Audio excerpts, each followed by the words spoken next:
এখনকার দিনে food blogging যে জিনিসটা পুরো একদম মানে জোকারের পর্যায়ে চলে গেছে। তুমি দেখতে পাবে মানে রাস্তায় দাঁড়িয়ে এরা মানে যেখানে যেখানে যায় মানে ভিখারির থেকে অদম, মানে যেসব আভাব করে ভিখারির অদম এরা।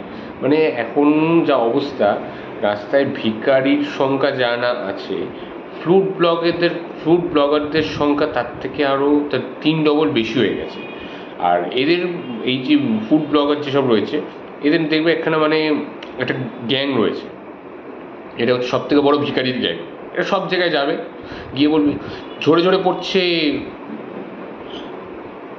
সরে সরে পড়ছে, নড়ে নড়ে পড়ছে, এই থলথলে থলথলে থলথলে, এই গড়ে গড়ি পড়ছে, এইসব আলবাল বকে মানে পুরো একদম পাবলিকে তো মাথা খেয়ে নেবে। আর আমিও বলি হারি ভাই, এইসব বিরিয়ানির মালিকগুলো যেগুলো রয়েছে, এরাও ভাই এইসবকে ফুটেজ দিচ্ছে,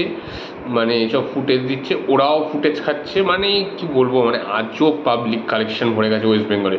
এই মধ্যমগ্রামের উজ্জ্বল দা, তারপর হচ্ছে অশোকনগর না কোথাকার যেন কি আমেরিকান দা, এরা মানে আজও পাবলিক, মানে এদের হচ্ছে বিরিয়ানি, মানে গরমেও এদের বিরিয়ানি মুখে পোদে ঠুসতে হচ্ছে। তারপরে আরও রয়েছে, তারপরে হচ্ছে কোথাকার যেন একখানা চাকদার নাকি ওই মালটা এরকম এরকম নাড়া এরকম করে। মানে এইসব মালগুলোকে দেখলে না মাথা পুরো চটাৎ করে গরম হয়েছে। মানে আর ভিখারি ফুড ব্লগারগুলো তো রয়েছেই, আর তার সাথে এরা মানে গান্ডুর দল সব।